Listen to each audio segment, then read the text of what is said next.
Good evening, I'm Klaudia Czerwińska. You're watching World News Tonight, coming to you live from Warsaw.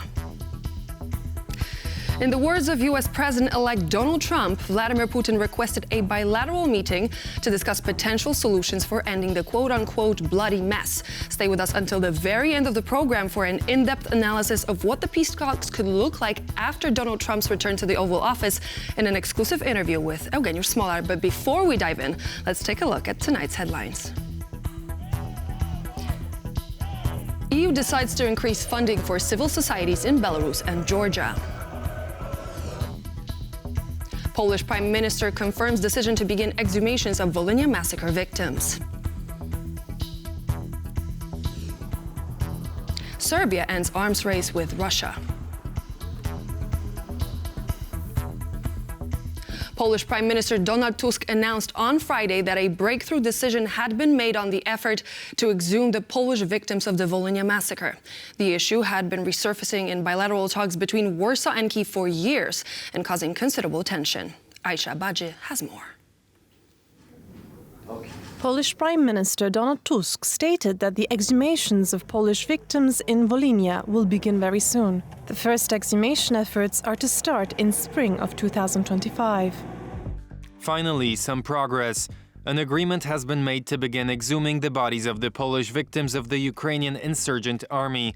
I'd like to thank the culture ministers of Poland and Ukraine for their fruitful cooperation. We look forward to more agreements of this kind. Polish Foreign Minister Radosław Sikorski said earlier that should the issue not be resolved, Poland would oppose Kyiv's EU accession. It will be up to Poland to decide on the completion of individual stages of Ukraine's negotiations with the EU, so it's in Ukraine's best interest to settle the matter of exhumations as soon as possible, as a gesture of gratitude to Poland for what we're doing for Ukraine now. During his visit to Poland, former Ukrainian Foreign Minister Dmytro Kuleba was criticized when he appeared to equate the killings with forced resettlement of Ukrainians in post-war Poland. All of these Ukrainians were forcibly moved from Ukrainian territories here among other parts in Poland, to Olsztyn. But I'm not talking about it. If we start digging in history, we politicians, we will have a completely different quality of the conversation. The Volhynia massacre was carried out by the Ukrainian insurgent army, aided by the local Ukrainian population, against the Polish minority in Volhynia and neighboring regions. Up to 120,000 people could have been killed between 1943 and 1945. Many of the victims were never properly buried, and the resting place of thousands is unknown. The European Commissioner for EU Enlargement says candidate countries should be able to begin so-called Chapter 1 talks around the free movement of goods during Poland's presidency of the European Council. Marta Kos spoke after meeting with Poland's Foreign Minister Radosław Sikorski. The two expressed hope that the pace of work on the accession process would accelerate under Poland's presidency. John Todd has more details. EU Enlargement Commissioner Marta Kos is in Warsaw for talks with Radosław Sikorski, Poland's foreign minister. Kos, in a press conference, announced that during Poland's presidency of the European Council, EU candidate countries, including Ukraine and Moldova, if they fulfilled the criteria set down by the European Union, would be ready for the opening of first chapter talks on EU membership. Let's hear what she had to say. Ukraine has a place in the European Union, and European Commission will support Ukraine in every possible way to reach this goal. As you have mentioned before, Mr. Minister, applying for a membership is a choice, and it comes with commitments and comes with obligations. And my task is to accompany those candidate countries on the way into the EU. Kos was also asked about the Law and Justice Party candidate, Karol Nawrocki's comment that Ukraine is not ready for NATO or EU membership. Kos said that she saw Ukraine has a place in the European Union, while Radosław Sikorski said that we need politicians with more imagination. This is John Todd for TVP World. With Belarus and Georgia tilting back from EU membership, the European Commission will double its financial support for the country's civil societies, the EU Commissioner for Enlargement Marta Kos announced at a press conference in Warsaw. The move appears to be aimed at supporting bottom-up initiatives that would counter pro-Russian attitudes pervading the Georgian and Belarusian political establishments. Piotr Miszczuk has this report. This is the wall of a government building in Georgia's second-largest city, Batumi, where a couple of days ago protesters projected an EU flag. The country has seen a slew of anti-government protests since the disputed election in late October, after the new government abandoned its path towards EU accession. Now the country's independent media and non-governmental organizations will receive a boost from the EU. Increased assistance will also be funneled to Belarus. We should give more money to the civil society in the countries who are now somewhere in between or out of the negotiating process. So we will double the money. European Commission will double the money for civil society in Belarus, and now, of course, also for Georgia. The funds are expected to help Georgia return to the path of democracy and pave the way towards the EU.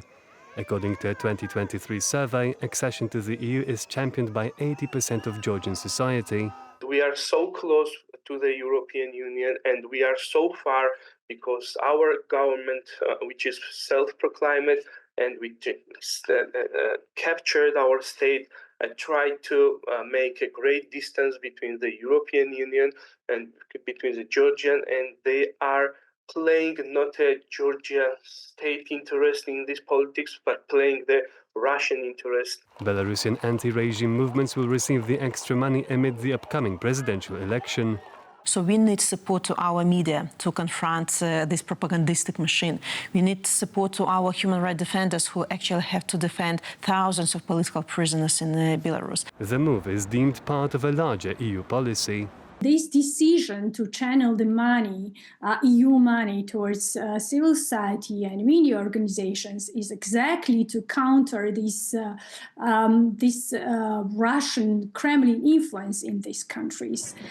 Both countries will be needing profound democratic changes to be considered potential EU members. Poland's Foreign Minister Radosław Sikorski, whose country took over the presidency of the EU Council at the beginning of the year, highlighted that all candidate states must accept the bloc's, quote, common rules. That includes the rule of law, which the European Commission dubs the cornerstone of the European Union. I'd like to stress that aspiring to the EU is a privilege, not an obligation. Georgians continue their descent on the streets of the country's cities, hoping for the disputed government to yield. In Belarus, however, the situation is more dire, with the upcoming sham election to be rigged in favor of the country's dictator, Alexander Lukashenko. U.S. President-elect Donald Trump announced on Friday that Russian President Vladimir Putin is willing to meet to discuss the future of the war in Ukraine. While ending the conflict is said to be one of the priorities of Trump's second term, the eyes of the world are focused on the two global superpowers. Adam Tkaczyk reports. 1 day, 100 days, 6 months. US President-elect Donald Trump and his associates are throwing around audacious dates for ending the war in Ukraine.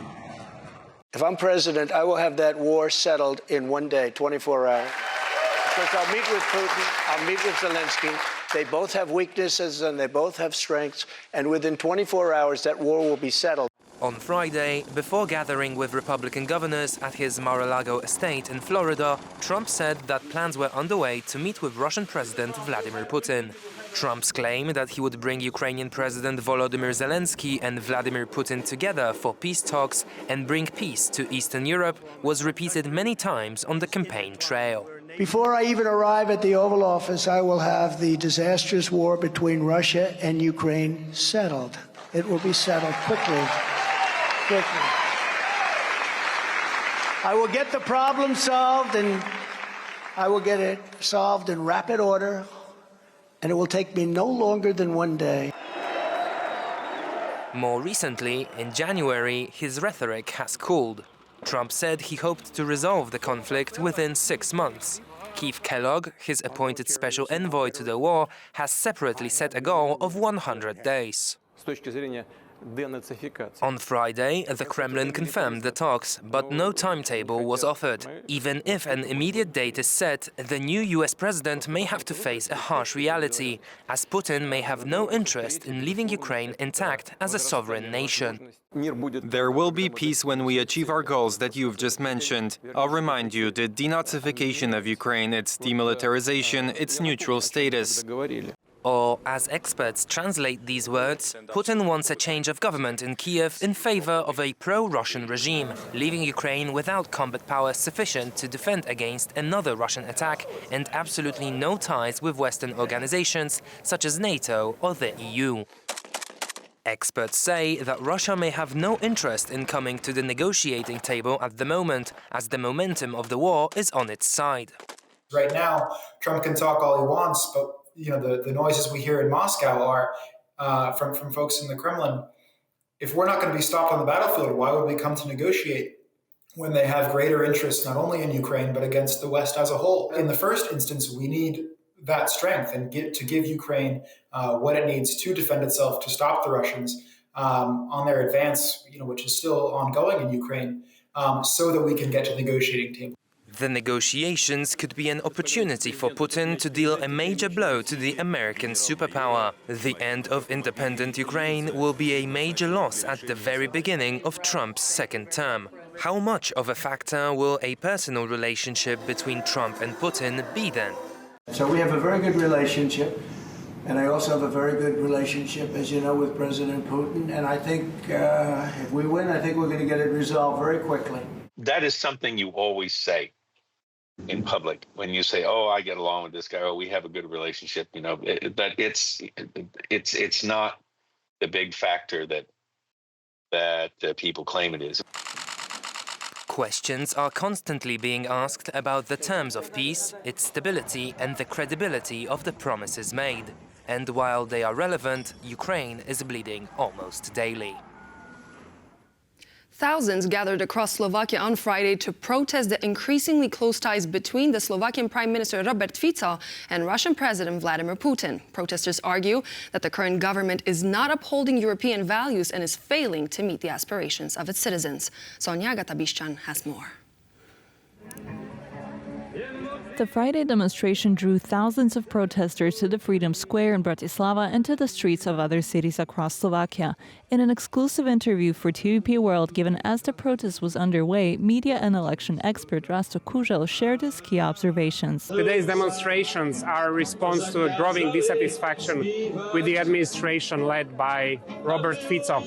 Protesters here are expressing deep concerns about what they see as the government's alignment with Russia and its perceived erosion of democratic principles. The protest was organized by the civil initiative Peace for Ukraine, and it is not the first demonstration against Slovakia's current government, or Prime Minister Fico for that matter, but it still stands out due to its massive scale. This protest will be organized not only in Bratislava, but also in many Slovakian cities and also abroad, for example in Kraków, Poland, in Prague, Czech Republic. And the common call for this protest is Slovakia is Europe. In December, Fico visited Russian President Vladimir Putin in Moscow, allegedly to discuss energy issues after Ukraine chose not to extend its gas transit agreement with Russia. Several weeks later, during his Friday address at the Slovak National Council, he implied continued ties with Russia. Fico stated that his discussions with Putin confirmed Russian Gazprom's existing obligation to deliver gas to Slovakia, possibly via the southern route. I do not even have to go to Moscow to fight for gas. I do not even have to go to Brussels to fight for gas. And I have to sit at home because you love President Zelensky. I do not love him. I think he is betraying Europe and making the European Union make a big mistake by getting away with everything. Fico hinted at possible retaliatory measures against Ukraine for not extending the transit agreement. But the Slovakian Prime Minister's narrative has been rejected by protesters throughout Slovakia, who emphasize their country's EU membership and associated values. His visits to Kremlin just shortly before Christmas, it was a scandal. For all Slovak citizens, we are against blaming Ukraine for this current situation. We have to support Ukraine because they fight for us. They fight for freedom and democracy, not only in Ukraine, but for the whole Europe. The tensions in Slovakia were heightened by Fico's recent ambiguous absence from the country, sparking speculation that he was enjoying a luxurious getaway in Vietnam. This is the third protest against the Prime Minister's December visit to Moscow, and unlikely to be the last one. Aliens, the colonization of Mars, and whether Adolf Hitler was a communist. These were some of the topics of Elon Musk's latest X interview, this time with the leader of a German far-right party, Alice Weidel. Musk's public admiration for the movement is under scrutiny from the EU, which is investigating whether the interview could constitute an unfair boost. Ovidiusz Nicia reports. I'm really strongly recommending that people vote for AfD. Such recommendations tend to rarely be made by conventional interviewers. But it was far from your typical online chat. So do you believe in God? Well, I'm open to believing in things proportionate to the information that I receive. So Alice Weidel leads the Alternative for Germany, a far-right, Eurosceptic and Russia-friendly party. A party now endorsed by the world's richest man, Elon Musk. The conversation between Musk and Weidel was audio only and transmitted live on Musk's platform X. The German politician also shared the videotaped version on her YouTube channel. Apart from German politics, the two discussed philosophy, religion, and the colonization of Mars. Perhaps when we go to and visit these faraway star systems, we will discover the remains of long-dead alien civilizations. To label Adolf Hitler as right and conservative. He was exactly the opposite. He wasn't a conservative. He wasn't a libertarian. He was a communist, socialist guy. Such statements sparked unfavorable comments on the internet. It's worse than any discussion between two drunks in your local bar. Hitler was a communist, but he murdered the communists. Weidel grovels before the tech billionaire, asks about the colonization of Mars. She almost kneeled. Embarrassing. Elon Musk has recently expressed his support for multiple far-right movements in Europe. It is the combination of Mr. Musk being the richest person in the world, his new position in the incoming US administration, and obviously, last but not least, his ownership of X, which gives him this significant influence over political discourse and public opinion. Experts believe the Trump administration not only aligns ideologically with the far right, but also stands to gain from its rise. Adding more populists into the governments or into the parliaments of these countries may, in the end, actually be considered to be a positive outcome for the future negotiations between the US and EU, if they ever happen. The European Commission has delegated some 150 experts to review the Musk-Weidel chat and determine whether it amounts to providing an unfair boost to the German far right. The issue at hand is whether there is unfair amplification of certain content. There is never an issue or problem with the conducting of any interview. Freedom of expression is a fundamental right in the European Union. According to polls, the Alternative for Germany is on track to becoming Germany's second largest political party, narrowly trailing the center-right Christian Democratic Union. And now I would like to invite you for an exclusive interview conducted by our European Affairs correspondent Sasha Farbach with Eugeniusz Smolar, Senior Fellow at the Center for International Relations, former Director of the Polish section at the BBC World Service. Now, the idea of the war in Ukraine is very much about what will happen next. It affects the world.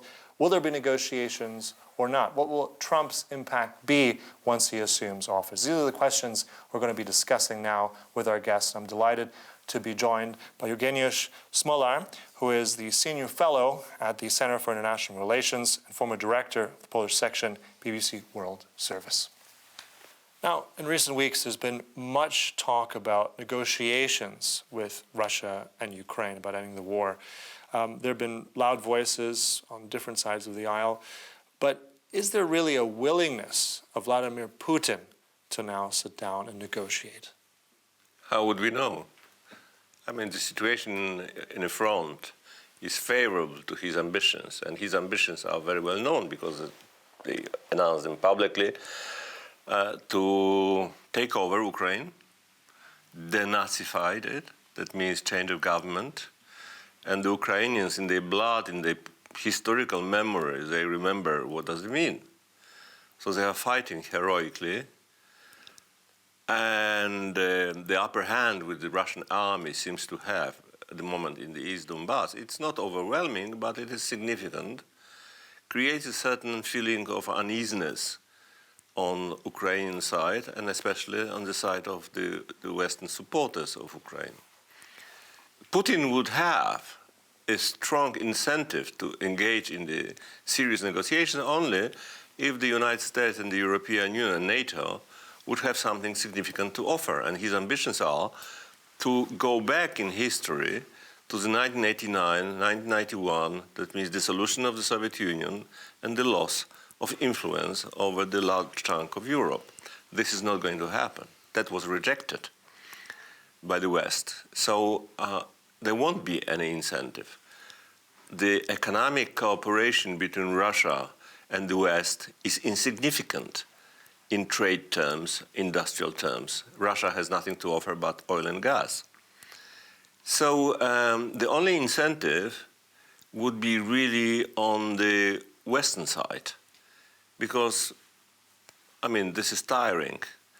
There's a loss of blood, loss of tax money. The public opinion is growingly dissatisfied with the level of support when the domestic needs are so obvious, social needs, economic needs. So there is a bit of a pressure from both sides, but I believe, going back to your question, that on the side of Putin, it's not honest. It hides his ambitions and his intentions. You mentioned also parts of the terms that Putin wants to have, what he calls as denazification of Ukraine. He wants a demilitarized Ukraine. He wants a weak Ukraine with no combat power, no allegiances to any Western alliances, the EU, NATO. As you said, this is not an honest broker. So is there even any, let's say, sense in sitting down on equal terms here? As you said, the West has to give something, but would anything really be feasible at this point? And if we look at the arms of Russia continuing more and more defense spending, far more actually than the United States, I mean, Putin is showing us he's not really interested here in slowing down at all, is he? Well, we don't know. When you deal with the autocratic regimes, and this is what history has taught us, you never know how strong or how weak they really are until the moment of crisis. All the economic analysis, whether Russian or Western, suggests that Russia is economically weak. And the fact that out of this budget, which is much smaller than it was only 3 years ago, because of the cut of import of gas and oil, this proves that this armament drive and the fact that something like 40% of the national budget goes for the military, it's not something which you can compare with the strength of the Western alliance, especially of the United States. Something which might suggest that some kind of negotiations could be on foot is something which in Poland, in the Baltic state, in Ukraine itself, is not being considered as a serious threat. It's a nuclear aspect. People do not realize that since 1945, especially when the Soviet Union achieved parity, nuclear parity with the United States in the 70s, the policy of the United States was consistent. On one hand, deterrence, and on the other hand, negotiations, which led to some disarmament treaties, agreements. Well, this is all in shambles now. So it is in the interest of the United States to act in the sort of atmosphere of predictability when nuclear policy is concerned. And we know that Putin has threatened on several occasions to use a tactical nuclear weapon. And the Western policymakers have to pay attention to it, not because he might do it, because, you know, the tactical nuclear weapon effect would be something like 3 football fields. It wouldn't be that significant, but the shock in the Western societies, whether particularly in Europe, but also in the United States, would be such that there would be growing pressure of the public opinion on the policymakers to make a deal. So this is something which Putin, I have no doubt, counts on, because it corresponds to the United States' traditional policies, nuclear policies. And we must realize that however happy in Poland we are because of our treaties, security treaties with the United States has not been conducting Polish policy or Ukrainian policy. It has been conducting Russia policy, Russia first policy. We hate this notion, but this is a simple truth. The United States, like any nation state, cares most of all about its own security. And I would not like to leave the day when the United States have to choose between Washington and Warsaw. Mm-hmm. Speaking of the United States, with Donald Trump returning to the White House very, very soon, he has promised that this war between Russia and Ukraine would cease in 24 hours. He would make that possible. Recently he said that might take more time, maybe 6 months. It seems that he's being pushed in a different sort of narrative. Is he realizing now that this is not a simple, quick fix? Is he going to, in your mind, stop funding to Ukraine at this pivotal time? What do you make of his now reappearance on the world stage as president, and which way it's going to impact this terrible war? Well, the international relations has been for some time under the weather of unpredictability. And the Trump factor is one of the gravest and the most important one. I do not pay all that much attention to what he says or bubbles or tweets or whatever. But he must have realized after the initial contacts with Moscow that this is not going to happen. So he gives himself more time because he doesn't want to lose face, and he's a winner. Under his policies of making a deal-making policy, as his book title suggests, he is a winner in his own eyes. There is no win, there is no policy. So I think we are to wait for some moves. There is a talk that there might be a meeting between Trump and Putin. And that should worry us, remembering how they met in Helsinki, face-to-face, only, when he announced afterward that he trusts Putin more than his own security agencies. We just don't know. And we need to look carefully, but not at the words, but at the sort of context in which happens. And the context is not international. It is Trump's own public opinion. Expects him to be tough, expects him to be winning. And in that context, look at his pronouncement concerning the future of Greenland, Canada, and Panama Canal. He's also said he's vehemently against using long-range weapons into Russian territory, but he hasn't ruled that out in terms of actually on Ukrainian territory. So is this, again, you say we have to judge him by his actions, but if we look back at his policies, he was one of the first to deliver javelins back when he was president. Is there hope that he would continue supporting Ukraine? I mean, it's ultimately also a win for the United States to keep Ukraine sovereign, to keep Ukraine more on the Western side, isn't it? We don't know. I remember President Obama, sarcastically I would add, the Peace Nobel Prize laureate, who said that Ukraine always will be more important to Russia than to the United States. And I believe Trump believes exactly the same. But he hates losing. And if there will be people around him who will persuade him that he will lose politically and he will lose face, that might influence his behavior. But I stress the word behavior. But behavior, fears and hopes, this is not a policy. This is not a strategy. So We'll have to see how that goes. The world will watch with anticipation what Donald Trump will do as we move forward. Thank you so much for your time. Appreciate it. Pleasure. And thank you for watching. That was Sasha Farbach for TVP World. And with that, we end World News Tonight. But please do stay tuned here on our channel, as we'll be back in just a moment with more news and features.